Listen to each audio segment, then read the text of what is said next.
Everyone, welcome back again to my channel. So for today's video mga kalingap, pag-usapan natin itong naging topic ni Kuya Bal sa kanyang live, no mga kalingap. Pero bago natin simulan yan, huwag niyo pong kakalimutan mag-subscribe. Bal Santos Matubang, Kalingap Rob at Edna Vlog, ang inyong lingkod, Gandang Emmy. Sa mga hindi pa po nakapag-subscribe, please subscribe and please hit the notification bell para lagi po kayong updated sa aking mga ina-upload na mga reaction video. So ano na nga ba yung mga latest ngayon? Grabe na, no mga kalingap. So eto, simulan na po natin. Tara, panoorin po natin ang video na ito. Gandang Emmy ang boses ng damdamin, tulong at kalingap ang laging unahin. Ito na nga, no, mga kalingap. Pag-usapan natin itong naging live ni Kuya Bal. So, ito nga, di ba, nagpa-barangay sila nung una at hindi sumipot itong si Fiance dito sa barangay, no, mga kalingap. So, sabi nga ni Kuya Bal, may gusto siyang linawin. Lilinawin niya na bakit nasabi ni Beyonce na yung mga umaalis daw sa Kalingap ay sinisiraan. Sino-sino ba mga beneficiary ang umalis sa Kalingap na sinisiraan, no mga Kalingap? Siyempre, as a founder, si Kuya Bal, gusto niya alamin, may katotohanan ba to? Sinisiraan nga ba yung mga umaalis? Di ba? So, siyempre, mga ganitong bagay, kailangan patunayan mo.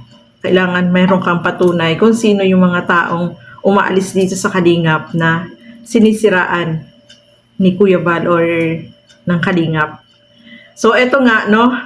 So, cyber ang next move na gagawin ni Kuya Bal.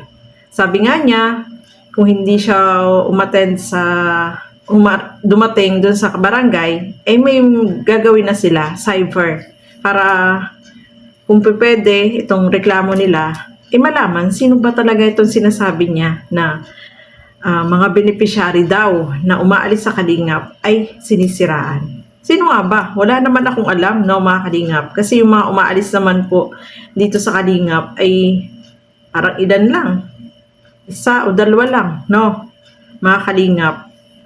Kaya si Kuya Bal ay talagang napapaisip siya bakit may mga ganong salita na nanggagaling at ganong ano sa kanya, no, mga sinasabi na umaalis daw dito sa Kalingap ay sinisiraan ni Kuya Bal or ng Kalingap. So sa barangay is unang beses, hindi natin alam kung may ikalawang beses pa yan kung hindi dumating. So sa cyber na po sila dudulog para malaman kung ano yung totoong nirereklamo nila, no, mga Kalingap. Mahirap po yan, no? Kasi alam natin kapag mga ganyan, kapag nagsalita tayo ng mga ganyang bagay, dapat patunayan natin na talagang may nangyayaring ganyan, di ba? Mahirap po yan, no, mga Kalingap. Kaya ano tayo, dapat maging aware tayo sa mga sasabihin natin, especially kapag nasa social media po tayo, no, mga Kalingap. Isipin muna natin yung mga bagay na sasabihin natin kung ito ba ay makakapagdulot ng hindi maganda sa atin, di ba? Pag-isipan muna kapag may binitawan kang salita, ay dapat ay meron kang resibo na pinangahawakan kapag may ganyang mga bagay na sasabihin ka, no, mga Kalingap. So, eto nga, sa live din na yan ni Kuya Bal, ay nabanggit niya na gustong bumalik itong si Iking at hindi natin alam kung totoo ba to. Ang sinasabi dyan ni Kuya Bal is gusto daw ni Doc Lab bumalik sa Kalingap as a reactor at gusto niya maging presidente. Hindi natin alam kung totoo ba to or ano. Pero syempre si Kuya Bal magtatanong siya, kayo ba mga viewer, mga supporter ng Kalingap ay willing na pabalikin itong si Doc? Sabi nga ni Kuya Bal, sa kanya baka pwede, pero kay Kalingap Rob doon siya magsabi. At itong mga viewer, mga supporter, syempre bibigyan din, tatanungin din kung gusto rin ba yung bumalik itong si Doc, papayagan nyo ba? Ay nako, syempre ano ba nga asahan natin? Big no. Kahit sa akin po ayaw ko na bumalik siya, no, mga Kalingap, kasi alam na natin at kilala na natin yung ginawa niya. Yung mga ginawa niya na ano sa kalingap na hindi maganda. Eh baka dapat pa bang pagkatiwalaan? Di ba hindi na? Ang traidor daw ay traidor pa rin. Pag tinraidor ka niya, traidor pa rin yan. Kahit na makabalik siya, no? At nakita naman po natin yung mga ginawa nila. Karapat-dapat ba silang tanggapin? Abay, mahiya naman sila. Sila yung nag-traidor. Sila yung nagpagulo. Tapos gusto nilang bumalik dito sa kalingap. Siyempre, yung mga viewer, mga supporter, hindi naman po yan pinanganak ngayon, no? At alam nila kung ano talaga yung nangyari. Kaya, it's a big no sa lahat, no? May nag-yes doon, pero ilan lang, nakita ko doon sa live ni Kuya Val, pero ang majority talaga is no. Sa lahat ng mga ginawa nila na hindi maganda, kailangan pa bang tanggapin at dapat pa bang pagkatiwalaan? Siyempre hindi na, no, mga kalingap. Kasi nakita na natin kung ano yung kulay nila, ano ba yung ugali nila. Traidor sila, no? Judas. Judas nga, no? So, syempre, lahat nagagalit, no? Kasi sila ang pinagmula ng lahat, kaya nangyari yung ganito, no, mga kalingap.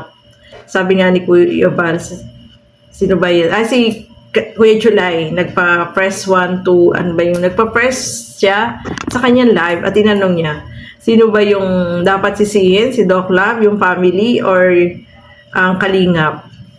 So, nasa sa inyo po yun, no? Alam nyo naman po kung ano ang sagot dyan, no, mga kalingap. Kasi, alam naman natin kung ano talaga yung totoong nangyari, mga kalingap. Kaya, para dun sa family, no, advice lang yung masasabi ko sa kanila. Mas maganda yung magpakumbaba ka. Masarap sa kalooban na magpakumbaba sa kapwa, no? At nakita naman po natin si Kuya Val, di ba, nung nagpatulpo naman po siya ay humingi siya ng pasensya. Ang in-expect ko pa nga, baka sila manghingi din, pero never nating narinig sa kanila at talagang sobra yung galit nila kay Kuya Val, no? Kaya nakaka-disappoint lang po, no, mga kalingap, na hindi natin inasahan na ganito yung kahinat niya ng lahat na aabot sa ganito. Siyempre, hindi mo ma-imagine founder ng kalingap, ipinatulpo, di ba? Sa dami ng natutulungan, tapos ganun pa yung gagawin, hindi naisip yung mga pinagsamahan. Kumbaga, kung may galit ka sa kapwa mo, dapat kausapin mo siya, harapin mo siya. Hindi kailangang idaan sa social media or dalhin doon sa Rafi Tulfo in action. Kasi alam natin, hindi naman po yan husgado. Ano din yan, sila ay mga vlogger din. No, mga kalingap. Mas lalong marami yung nagalit sa kanila dahil sa nangyari. So, eto, no, sobrang tagal, ang dami pang lumalabas na mga issue na talagang, may mga ganitong pangyayari. Ayan nga, yung kahapon na, yung kumalat na screen, yung comment nung mama ni V, yung kumalat na na comment na yon, sabi nga nila, ang karma daw ay napakabilis. Napakabilis at nagkaroon na ng laglagan, no, mga kalingap. Nakakalungkot lang na humantong sa ganito, pero wala tayong magawa, no? Kasi lalabas at lalabas kung ano ba talaga yung totoo, no, mga kalingap. So, at nababalitaan ko, narinig ko, parang may narinig din po ako na itong si Kapisot at si Doc Love ay na naman sila?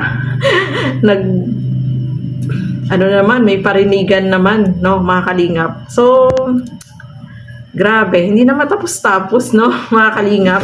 Sobrang haba na, sobrang tagal na. Kaya, lang tayo. Para sa akin, hindi naman masamang magpatawad, pero yung tanggapin at ibalik dito sa kalingap ay wag na, never.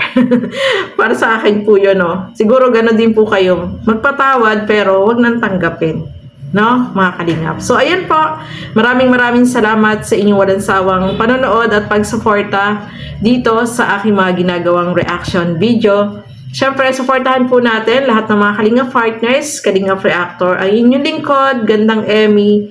Sa mga hindi pa po nakapag-subscribe, please subscribe and please hit the notification bell para lagi po kayong updated sa aking mga ina-upload na mga reaction video. So hanggang dito na lamang po muna. Thank you and God bless sa atin lahat. Bye-bye po!